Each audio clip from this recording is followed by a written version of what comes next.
tam, kjer je, bom rekel, na nek način kolega Pelikan nehal, ko je opozoril na problematiko odnosa do socialdemokracije in vabim k besedi kolega z Inštituta za novejšo zgodovino, doktorja Jurija Perovška, uveljavljenega strokovnjaka za slovensko politično zgodovinopisje od konca 19. stoletja pa nekje do srede 20. stoletja. Jure, prosim, Janez Greh in socialna demokracija. Hvala lepa. Spoštovani. Dr. Janez Evangelist Krek je v svojem širokem delovanju poudarjeno označil dobo, ki jo je sooblikoval. Njegovo sled v narodni zgodovini lahko spremljamo na različnih področjih in v okviru različnih idejno-političnih taborov na Slovenskem. V našem referatu bomo opozorili na odziv tistega dela Krekov konkurenčne politike, ki je posledice njegove dejavnosti najbolj občutil. Mislimo na socialno demokracijo, saj je, kot je že na Krekovem simpoziju v Rimu leta 1991 opozoril profesor Franz Rozman, Krek zanjo predstavljal enega najbolj nevarnih nasprotnikov, moža redke podkovanosti v socialnih nazorih, človeka velikih govorniških in parlamentarnih sposobnosti, ki je na shodih, na katerih se je spoprijemal s socialno-demokratskimi sogovorniki, zanje vedno predstavljal težko premagljivo oviro. Zaradi svojih izjemnih sposobnosti je bil tudi tisti politik, ki je jugoslovanski socialno-demokratski stranki omejil manevrski prostor in ji svojimi krščansko-socialnimi organizacijami in zadrugami odvzel velik del nižjih slojev, ki bi jih sicer lahko zajel marksistični tabor. To je v veliki meri vplivalo na odnos socialne demokracije do Kreka, medtem ko so liberalci nanj gledali predvsem skozi svoje značilno kulturno bojno stališče, s katerim so vrednotili katoliško gibanje in njegove vodilne predstavnike. Marksistični in liberalni tabor pa sta si bila podobna v pripravljenosti izrekati kritične besede na Krekov račun. Zanje so se namreč opazno ogrevali tudi v JSDS. Seveda je kritičen odnos do Kreka predstavljal le en vidik socialno-demokratskega gledanja na njegovo delo. JSDS je drugače v njem videla eno najboljših glav v klerikalni stranki, citat je bil to, in priznavala, da si prizadeva vanje vpeljati modernizem. Opozarjala je tudi na njegovo stališče, da ima socializem gospodarske pogoje. Od njegovih socialno-gospodarskih in političnih dejanj so v socialni demokraciji posebej pozdravili zavzemanje za oblikovanje socialno-političnega odseka pri Kranjskem deželnem zboru leta 1905, podporo uvedbi splošne in enake volilne pravice leta 5 in 7, ki jo je zagovarjal skorajda kakor socialni demokrat, kot so zapisali, in zagovarjanje ločitve cerkve od države leta 1907. Krekovega duhovniškega stanu se je socialna demokracija dobro zavedala in ga na tej podlagi ter po politični pripadnosti katoliški slovenski ljudski stranki vrednostno ocenjevala bolj, kot bi to lahko mislili na prvi pogled.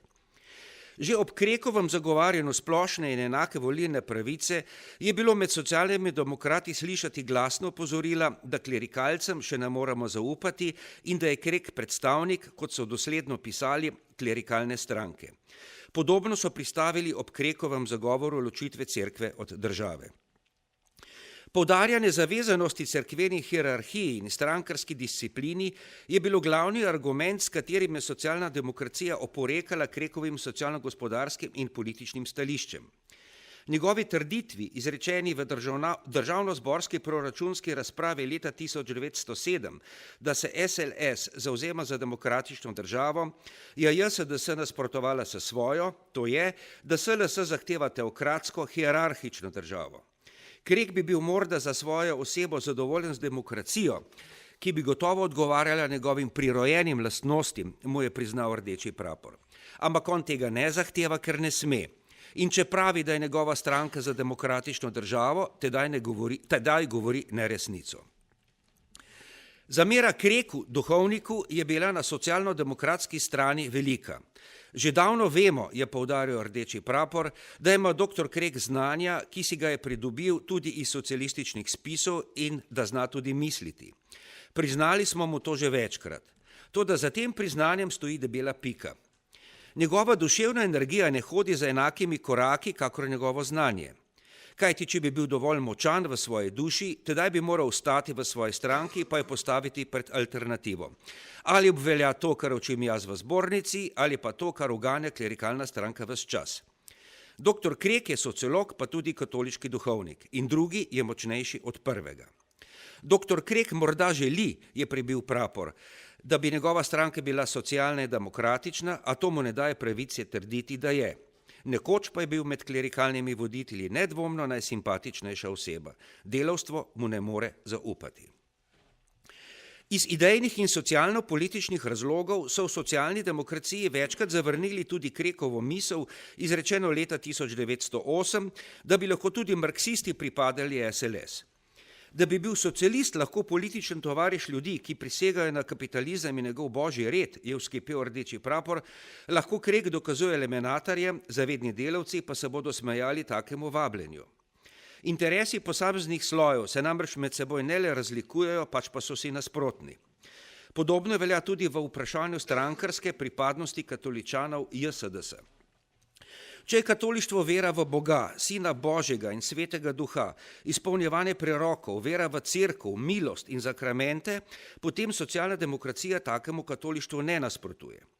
In na Krekovo izjavo, da je v SLS prostora tudi za marksiste, se še večjo pravico odgovarja, da je v socialni demokraciji prostora tudi za vsakega takega katoličana.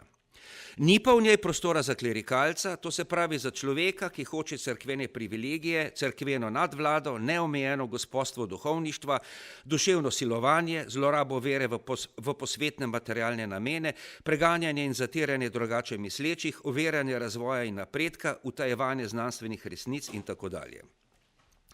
V tem smislu je JSDS zavrnila tudi Krekovo željo, da socialna demokracija, ki ima toliko smisla za praktično življenje, ne ostane trajno protiverska. JSDS je bila zaradi te izjave ogorčena, saj od take glave, kakršna je Krekova, ki vsekakor precej nadvladuje navadne klerikalce, pravzaprav ne bi pričakovali takih besed. Kajti šef generalnega štaba krajinskih klerikalcev ima pač toliko kritičnega duha, da zna razlikovati, kaj je protiversko in kaj protiklerikalno. Kritičen odnos, ki je spremljal vrednotenje Krekovega dela, je na socialno-demokratski strani temeljil tudi v očitku, da eno govori in drugo dela. Pri tem vezanosti na cerkev in stranko niso omenjali. V socialno-demokratskem tisku in na političnih shodih je bilo moč večkrat razbrati poudarek, da je Krek demagog, a kar je žalostno, je prav to, da zna demokratično misliti. Toda po tistem, kar govori na Dunaju, se na Kranjskem ne ravna in faktično je med govorečim in delujočim Krekom velikanska razlika. V zbornici svari proti združevanju zoper socialno demokracijo, doma pa pomaga vklepati socialno demokracijo v verige, je med drugim zapisal Rdeči prapor.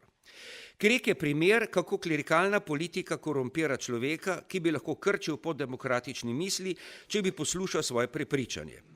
Delavci lahko od njega pričakujejo prav toliko, kolikor od vsakega klerikalca in pa, da se ga je treba varovati, ker zna za veliko večjo spretnostjo nositi krinko, kakor njegovi tovariši. Socialni demokrati so opozarjali še na spremenljivost Krekovih stališč. Dr. Krek pripoveduje v ponedeljek, da prepričan kristjan ne more biti socialni demokrat. V sredo zatrjuje, da je za vsakega marksista prostora v Slovenski ljudski stranki. V petek hvali socialno demokracijo, da je značajna stranka, v nedeljo pa obžaluje, da je samo rep liberalne stranke. Kljub vsemu pa so mu odpustili marsikatero nenačelnost ali spremembo stališča. Nikoli, kot smo že slišali, pa mu niso odpustili znane podpore razpustitvi železničarskih organizacij, ki so izpeljali pod Badenijevo vlado leta 1897. Krek je to prepoved vehementno in uporno zagovarjal tako v državnem zboru, kot tudi doma na Kranjskem. Socialna demokracija mu je še v letih 1912-13 očitala, da je leta 1897 v državnem zboru obešal železničarski organizaciji vrv okoli vratu in opravil krvniške posle nad železniško organizacijo. Eden od opaznih očitkov Kreku so bili tudi poudarki, da je fizična sorovost, s katero pripadniki SLS nastopajo proti socialno-demokratskim privržencem, sad njegove katoliške morale. Fizični obračuni so se tedaj večkrat pojavljali med pripadniki različnih političnih strank.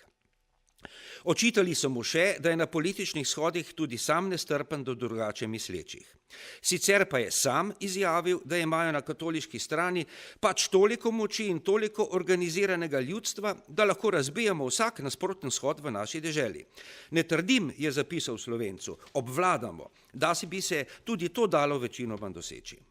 Ob tem je socialni demokraciji priznal, da svoje agitacijsko delo izvaja dostojno in shodov drugih strank ne razbija. Poleg gornjih poudarkov so bile o Kreku izrečene tudi druge kritične ocene. Že leta 1894 je glasilo marksistično usmerjenega delavstva Delavec o Kreku pisal kot o socialističnem pobijalcu. V JSDS so obsojali tudi izjave, ki naj bi jih večkrat izrekel, in sicer, da socialna demokracija svojih ciljev ne more doseči brez krvave revolucije. Pod kritičnim očesom socialne demokracije je bilo tudi drugo Krekovo ravnanje. Leta 1914 so mu očitali glasovanje proti zvišanju meje za plačevanje dohodninskega davka, tako imenovanega eksistenčnega minimuma. Njegovo zvišanje je državni zbor na predlog socialne demokracije vseeno sprejel. In nasprotovanje plačevanju deželne podpore organiziranim brezposelnim delavcem, ker se s tem po mnenju delodajalcev delavstvo krepi za stavke. Krek je nasprotno zagovarjal stališče, naj deželna posredovalnica za delo, ki so jo ustanovili na njegovo pobudo, brezposelnim delavcem zagotovi delo pri kmečkih opravilih. Kreku so na socialno-demokratski strani v zadnjih letih pred svetovno vojno izrekli tudi precej ostre pripombe glede problematike splošne in enake volilne pravice.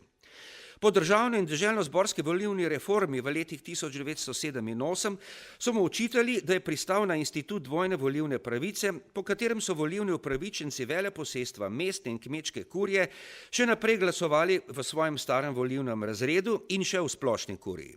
Namen te določbe je bil jasen, preprečila naj bi, da bi bila splošna kurija v rokah proletariata in drugih malih ljudi.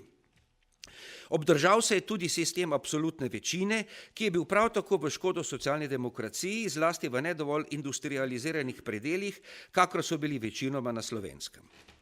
Saj še nisi tako star, doktor Krek, ali tvoja demokratičnost je že odšla v hiralnico, mu je leta 1912 oponašala socialistična Zarja.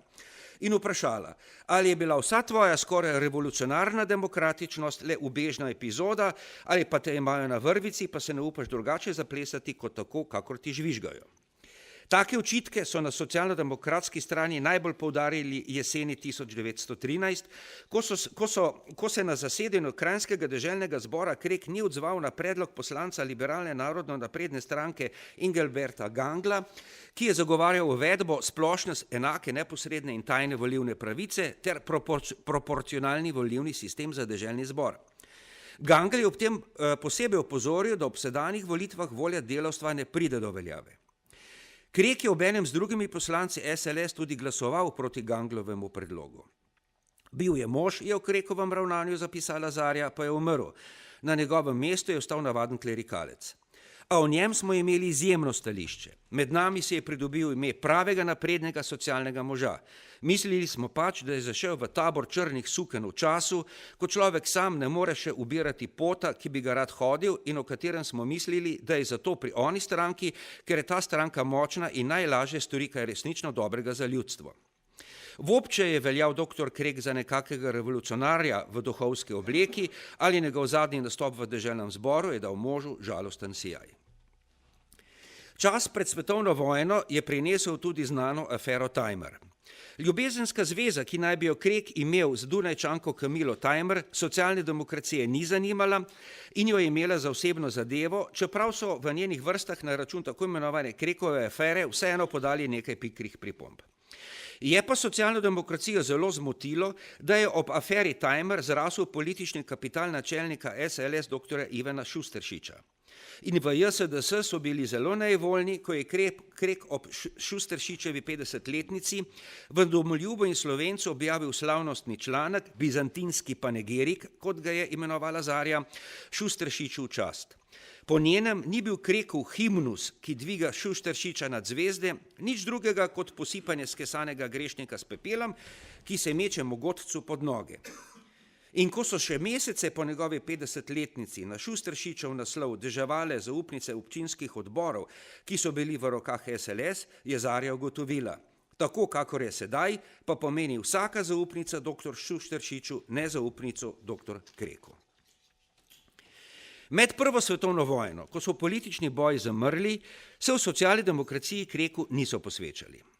Kot je v svojih spominih zapisal vidni socialno-demokratski politik dr. Henrik Tuma, pa JSDS spomladi 1917 ni sprejela Krekove ponudbe o skupni politični akciji krščanskih socialcev Krekove smeri in socialnih demokratov proti Šusteršiču. To je dosegel prav Tuma, ki je strankinega predsednika Antona Kristana opozoril, da taka politična zveza ni mogoča. Naj si je Krek še tako demokratičnega mišljenja, je vendarle duhovnik in njegova stranka je v bistvu stranka političnega katolicizma, čeprav nastopa kot krščansko-socialna. Razen na ponudbo o političnem sodelovanju proti Šusteršiču in nekaterih krajših omemb, so se leta 1917 pri Kreku v socialni demokraciji, včasih tudi kritično, večkrat ustavili ob njegovi dejavnosti v politiki Jugoslovanskega kluba in znanem sporu v SLS. Zdaj se je v pogledih nanj pokazala opazna razlika. O Kreku so pisali, da že dalj časa kaže, da je demokratičen in socialno čuteč mož, ki pozna in vidi zla človeške družbe, kar ga bistveno ločuje od konservativnega Šusteršiča. Priznavali so tudi, da sta z načelnikom Jugoslovanskega kluba, dr. Antonom Korošcem, slovenska voditelja. Potem pa je prišla smrt. Neposredno po njej je takratno glasilo JSDS naprej zapisal, da z dr. Krekom izgine iz slovenskega političnega življenja ena najmarkantnejših osebnosti, ki smo jih imeli zadnja desetletja. Njegovo delo, zlasti na gospodarskem polju, je preneslo v slovensko domovino popolnoma nove smeri. Vse njegovo življenje je bilo posvečeno delu, zato se ga bo spominjala tudi stranka slovenskega socialističnega delavstva vedno za lepim spominom. Na dan Krekovega pogreba, 13. oktobra 1917, pa je naprej objavil članek, v katerem so se socialni demokrati od njega poslovili s posebej izbranimi besedami. Naprej je poudaril, da nihče izmed sodobnih slovenskih in jugoslovanskih politikov ni bil tako last vsega naroda, kakor dr. Krek. Dr. Krek Bil je tudi eden izmed prvih slovenskih inteligentov, ki je spoznal važnost socializma in socialne demokracije, je še poudaril naprej. Takrat, ko se je pri nas vsakdo prezirljivo nasmejal, če je slišal le besedo socializem, je napisal dr. Krek obširno znanstveno delo o socializmu. Spoznal je pač, da stopa s socialističnim gibanjem na svetovno prizorišče sila, vredna vsega najresnejšega spoštovanja in vredna, da spozna vsakdo njeno zgodovinsko upravičenost in temelje, iz katerih se je pričela dvigati.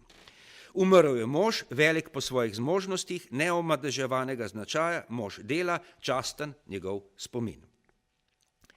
Kreku se je ob smrti poklonil tudi pripadnik JSDS Ivan Cankar. Črni praznik, Krekov pogreb, je po njegovih besedah ob solzah bridkosti in očiščenja dodelil tudi posebno dragocen dar. Vrnil nam je spoznanje, ki nam je bilo v teh časih že skoraj izgubljeno, da mora obroditi sočen sad le tisto delo, ki je bilo spočeto in izvršeno v čisti poštenosti. Krek je tudi dokazal, da poštenost ni sukna, ki se jo da v prednji sobi zamenjati za svetli frak sebičnosti. Od njega sta se v člankih objavljenih v liberalnem Ljubljanskem zvonu poslovila tudi vidna socialno-demokratska teoretika Albin Prepeluh Abditus in dr. Dragutin Lončar. Poudarila sta Krekovo osebno, znanstveno in organizacijsko veličino. Pogled na odnos socialne demokracije do Janeza Evangelista Kreka pokaže, da so se v marksističnem delavskem gibanju dobro zavedali pomena njegovega socialno-gospodarskega in političnega delovanja. Pozdravljali so njegove demokratične usmeritve, vkolikor so v njih dvomili oziroma se z njimi povezana pričakovanja niso uresničila, pa so se oprijeli ideoloških orodij in Krekovo ravnanje poudarjeno vrednotili skozi kulturno-bojne vsebine. V tem primeru je bil tudi Krek eden od označevalcev marksističnega odnosa do katoliške strani in njene politične organizacije. Idejno ter politično temperamenten kot je bil, je tak odnos včasih tudi sam spodbujal. Dejstvo pa je, da so kljub vsem pripombam in nezaupanju, ki so ga izrekli na njegov račun, v socialni demokraciji Kreka videli kot enega od ključnih oblikovalcev tedanjega slovenskega časa, ki mu spoštovanja na koncu niso mogli odreči. Sa svoje strani so ga tudi vpeli v narodov zgodovinski spomin. Hvala lepa.